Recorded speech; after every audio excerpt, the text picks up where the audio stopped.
Olá, eu me chamo Eliel e é um privilégio estar aqui falando para você do grupo de apoio à identidade, né? É, eu quero trazer aqui o tema tomando a decisão pela restauração.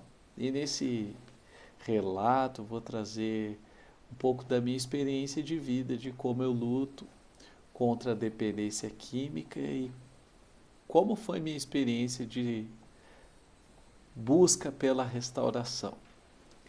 A Organização Mundial de Saúde, ela define a dependência química como um estado psíquico e algumas vezes físico resultante da interação entre um organismo vivo e uma substância. O manual de diagnóstico e estatística da Associação Americana de Psiquiatria define a dependência como um padrão mal adaptativo do uso da substância, levando a prejuízo ou sofrimento clinicamente significativo, caracterizado pela presença de 3 ou mais dos critérios a seguir. Então, dos 7 critérios, o primeiro é a questão da tolerância, necessidade de quantidade cada vez maior para ter o efeito desejado ou com a quantidade habitual os efeitos são insatisfatórios. O segundo, abstinência, que é uma síndrome com sinais e sintomas típicos de cada substância, que se atenuam através do uso, do consumo. Terceiro, consumo por período de tempo mais prolongado em quantidades maiores que o planejado.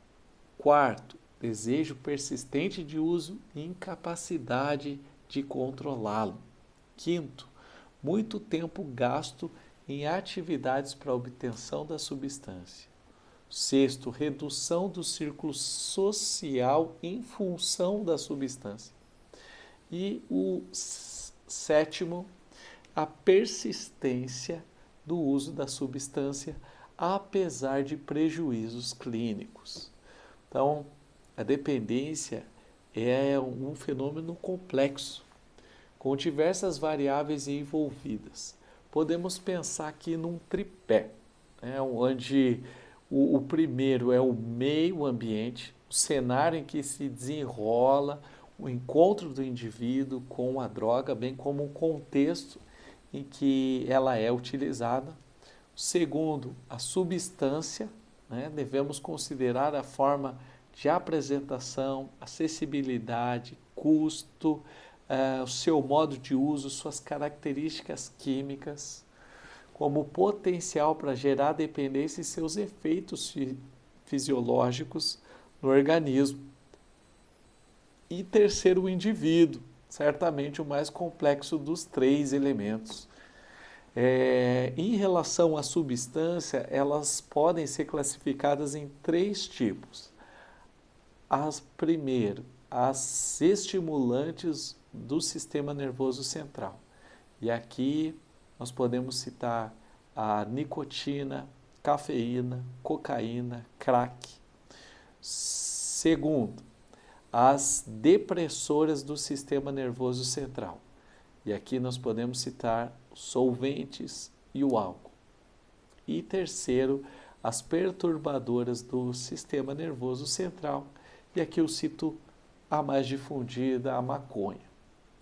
Tá? E eu, então, comecei a fazer o uso de substâncias químicas com muito pouca idade. Então, com 12 anos eu já havia experimentado o primeiro cigarro de maconha, com 16 anos já estava fazendo uso periódico, e com os 17 anos eu já estava apresentando daquelas 7 características que eu citei acima, todas elas na minha vida, tanto escravizado pelo álcool, como pela nicotina, como a maconha. Eu quero trazer também que eu não era pleno nessa minha vida que eu levava. Dentro de mim eu tinha uma voz que me dizia: "Aí, cara, o que você está fazendo aqui? Você não tem casa, você não recebeu princípios, você não conhece a verdade. Onde está sua mãe? Volta para casa, menina." Isso me faz lembrar uma das histórias que Jesus contou lá em Lucas 15. Você pode ler depois, aí na sua Bíblia, os versículos do 11 ao 24, onde ele relata a história dos filhos perdidos. E nessa história, Jesus, ele fala de um menino que, sendo o filho mais moço, pede ao seu pai que em vida lhe reparta a sua parte da herança. E vai dizer que esse pai consente, dá então a parte dele da herança e ele sai gastando de maneira desordenada, inconsequente, sai para uma terra distante, onde lá ele desperdiça todos os recursos que ele tinha, com festa, com prostituição, com bagunças, amizades. E aí então vem sobre essa terra distante onde esse rapaz foi parar uma crise terrível. E ele agora está sem dinheiro, sem amigos, acabaram-se as festas, ele está com o estômago vazio e se vê numa tremenda necessidade. E eu quero falar aqui sobre 3 aspectos que me influenciaram na minha tomada de decisão pela restauração. Primeiro, eu quero falar sobre a necessidade real versus necessidade distorcida. Eu me coloco na vida desse jovem aqui como alguém que também tinha contraído vícios, né? Gastou com festa, com bebida, e agora talvez o sentimento dele fosse o seguinte: se eu tivesse amigos verdadeiros mesmo, né? Quando eu estava aí com a mesa cheia, pagando rodada de bebida para toda aquela galera, para aquelas mulheres que me acompanhavam, que me bajulavam, que estavam perto de mim. E agora, olha a situação que eu vim parar, estou passando fome, vendi tudo que eu tinha, eu estou passando necessidade. Mas talvez a necessidade distorcida era o que é, é, perturbava a mente desse rapaz, impedindo que ele enxergasse a sua necessidade real. E a necessidade distorcida falava: viu só, você precisava de mais dinheiro. Se o teu pai fosse mais rico, você ainda estaria gastando dinheiro, mas teu pai deu tudo que tinha, mas né, já viu, ele não tinha tantos recursos assim. Se você tivesse feito amizades, não assim aqueles que você escolheu amizades erradas para gastar o dinheiro, você teria que ter escolhido outras amizades.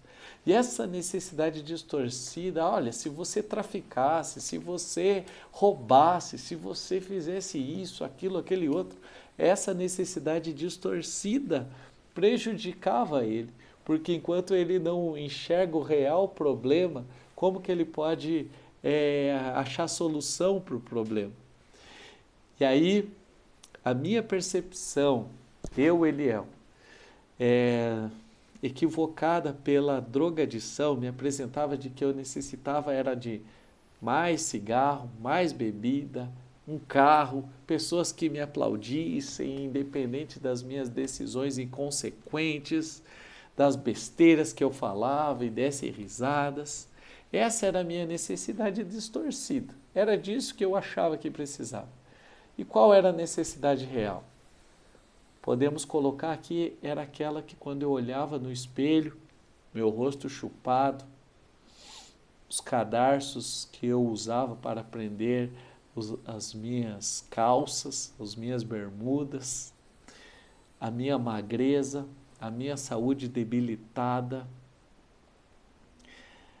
o rosto queimado pelo sol, castigado de tanto estar vivendo em função da escravidão, da droga, do crack, enfim. Essa era a minha necessidade real. Esse era o primeiro aspecto que eu quero que você se questione. Qual a sua necessidade real? Nós somos bons em apresentar nossa necessidade distorcida. Mas e a sua necessidade real, qual é? Segundo aspecto, vai contar aqui que esse jovem, ele pede ajuda para um dos cidadãos da terra. Lá no versículo 15, vai dizer que ele se coloca a serviço de um dos cidadãos da terra. E aí, esse é o segundo aspecto, quando você chega para o cidadão da terra e fala: ei, você que está aí, me ajuda, estou precisando de uma ajuda. Esse aspecto, ele também me levou a tomar a difícil, mas exequível decisão pela minha restauração. Foi quando eu procurava os meus pares, os cidadãos da terra, pedir ajuda, e eles, assim como esse rapaz aqui, quer saber? Vai lá, eu tenho um negócio para você. Tem um campo lá, cuida dos porcos e depois a gente faz um acerto. E isso só maximizava o meu sofrimento. Sabe por quê?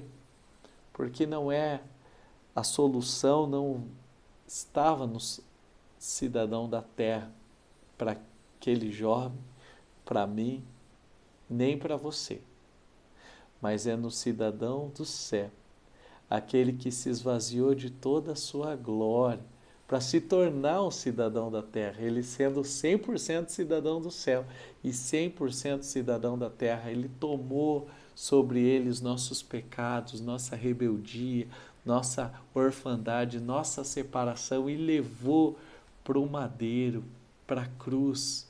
E ele pode então desfazer a inimizade nossa com o Pai, nosso orgulho, nosso problema de voltar para a casa do Pai. Esse é o segundo aspecto. O cidadão da terra não pode te ajudar. E o terceiro é que humildade precede a honra, ou aquilo que eu gosto de chamar de uma queda gloriosa.